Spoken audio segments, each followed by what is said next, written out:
Рахмет, әрқашан шаңырағымыздың жанымызда гүл болып жүретін аналар, арулар аман болыңыздар. Мөлдір жұбайым гастрольге шығайын деп жатырмын. Өзім енді осыдан 10 жыл бұрын гастрольдік бағдарламаға шығып бастағам. Сол кезде енді үйленген уақытымызда маған айтты, сенімен бірге гастрольге шығайыншы деді. Енді әйел адамның арманы ғой, күйеуінің қасында жүру, бүйтіп жаңағыдай қасында жүрсе мәз болып жүреді. Сосын енді біз еркектер, как всегда білесіңдер, әйтеуір бірдеңе іздеп тауып атамыз ғой, апармаудың амалы енді. Мен айттым, мен біздің жақта батыста жоқ, енді келін болып түскеннен кейін қасында ертіп жүру. Келін болып түстің ба, үйге отыр деп жаңа. Жоқ, мен сенімен бірге шығайыншы деп қоймады.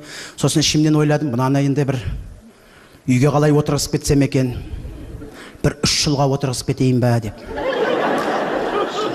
Негізі сендер понятияларың күшті негізі ғой. Сөйтіп тұңғыш қызымыз әдемі дүнияға келді. 3 жыл әдемімен үйде отырды. 3 жылдан кейін маған айтады, әдемі 3-ке толды ғой, енді гастрольге шығайыншы сенімен деді. Деген сол еді, екінші қыз дүнияға келді. Омен отырды. 6 жыл болды үйде отырғаныма, сенімен енді бір шығайыншы деді. Сөйтіп отырғанда 3-ші қызымыз дүнияға келді. 9 жыл болды үйде отырғаныма, сенімен бір шығып қайтайыншы гастрольге деді. Мен айттым, 3 қызды өмірге әкелдің ғой деп, ұл тауып берші дедім. Әйел адам алдына бір цель қояма. Айттым ғой, никогда задний ход жоқ, только вперед деп жаңа. Ұлды да тауып берді әйтеуір, Аллаға шүкір. Сөйтіп осы гастрольге 15 күн қалды, кетейін деп отырғанбыз. Маған айтады, енді Нұриман да 3 жасқа толды ғой, сен мен гастрольге шығайыншы дейді. Қарап тұрсам 15 күн қалды. Да, 5-шіге не успею. Не істесем екен деп ойлап тұрып айтты. О, сені гастрольге алып кетемін. Сен жанымда жүрмеші, сен сахнаға шықшайшы дедім. Сахнаға шық. Сен бірдеңе үйреніп ал. О, домбыра мен гитараны үйреніп атын біліп тұрмын ғой. Ең қиын қандай аспап бар? Пианино үйреніп алшы дедім ғой. Пианино үйреніп алдым, мен жанымда тартып алшы, мен ән айтайын, керемет болады деп. Үйрене алмайды деп жүрмін ғой. Сөйтсем 10 күннен кейін келіп тұр, үйреніп алдым деп. Қарасам тартып отыр. Сөйтіп уәде гастрольге алып шығып едім. Қай өңірге барсақ та жылы қарсылап жатады осы бір әдемі әнімізді. Осы Астана қаласында да неге алып шықпасқа деген ой туындады. Мөлдір, қарсы алыңыздар.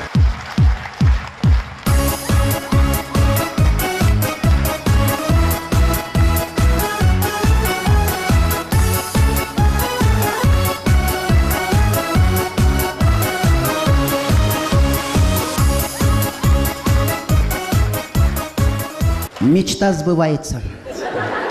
Енді дұрыстап тарт енді Мөлдір. Тарта алмай қалып 5-шімен отырып қалма деп отырған ғой да. Одан кейін шанс қашан болады.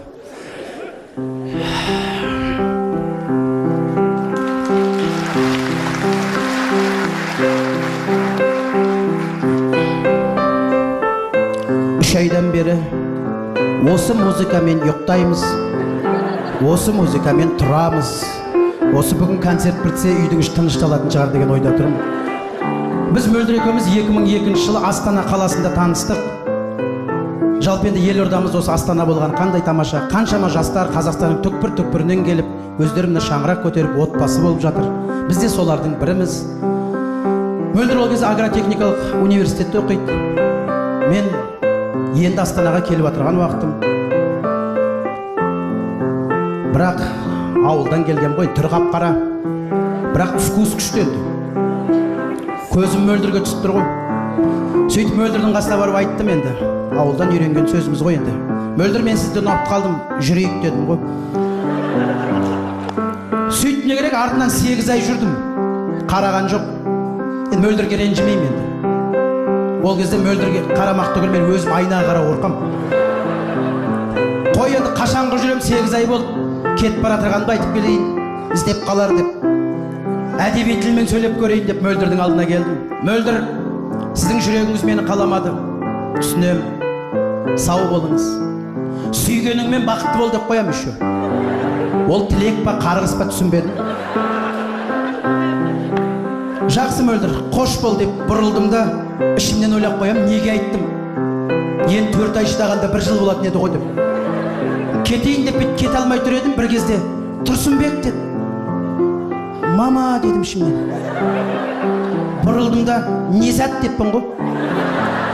Сөйтсем бұл жақта Незат деген сөз жоқ екен ғой. Ау дейді, не айтайын деп едім деп. Сөйтсем айтады, сіз маған ұнайсыз, мен сені сүйем деді ғой. Жүрегім орнынан қозғалып кетті ғой. 8 айдан бері күтіп жүрген сөзім ғой енді. Үйге келдім, құлағымда бір мелодия. Сол мелодияға бір сөз жазыла салып, аяқ астынан бір ән шығып кетті. Негізі әр ер азаматтың өзінің сүйіктісінде бір әні болады екен. Біреулері өлең шумағын жазады. Біреулер айтқан шығар, біреулер айтпаған шығар. Айтпағандар үйге барып мазалап жүрмеңіздер, әнің бар екен ғой деп жаңа. Сөйтіп осы әнді мен ешқай жерде орындамағам. Бүгін енді сәт түсіп отыр екен, шығармашылық кеш болғасын. Мөлдірімсің.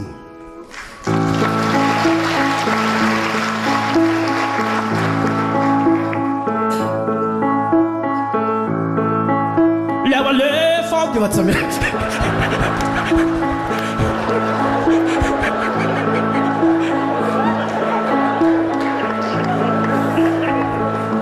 Өз 8 ай қарамағаннан кейін есіңе түсіп кетсе ештеңе айтқың келмей қалады екен жаңа.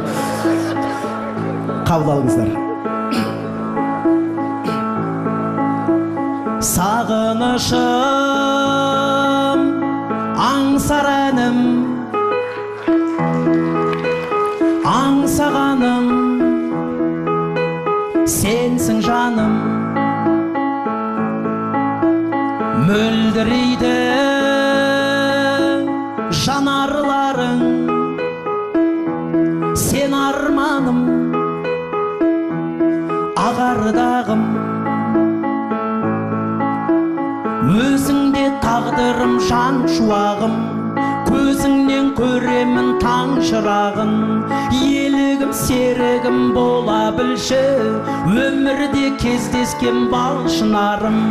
Жанымда сен, таңымда сен, көңілдің көктемі бағымда сен. Білермісің, сүйермісің, сен менің сүйіктім, мөлдірімсің.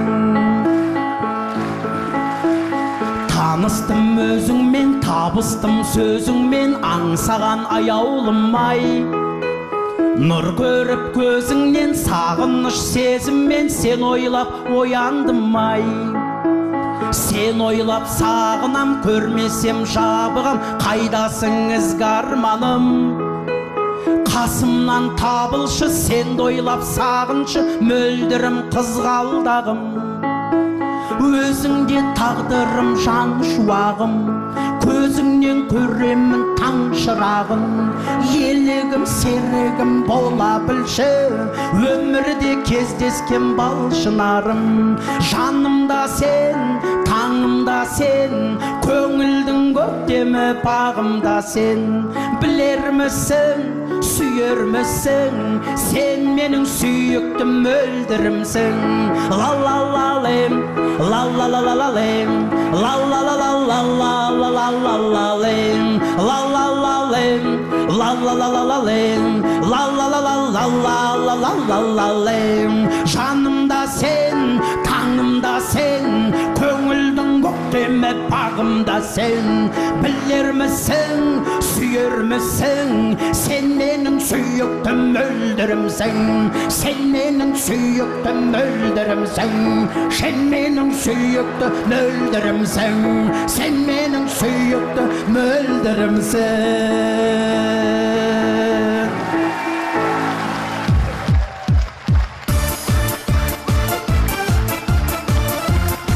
Мөлдір Мұқанова.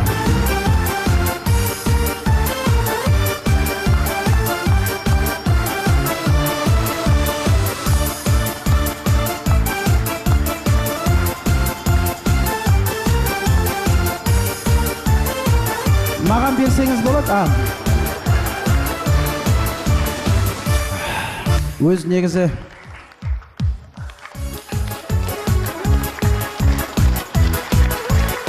Мөлдір енді мына сахнаға шығып жатсын, ән арнап жатырмын, енді пианино ойнап жатсын. Микрофон берейін, бірден айтасың ба? Айтпайсың ба?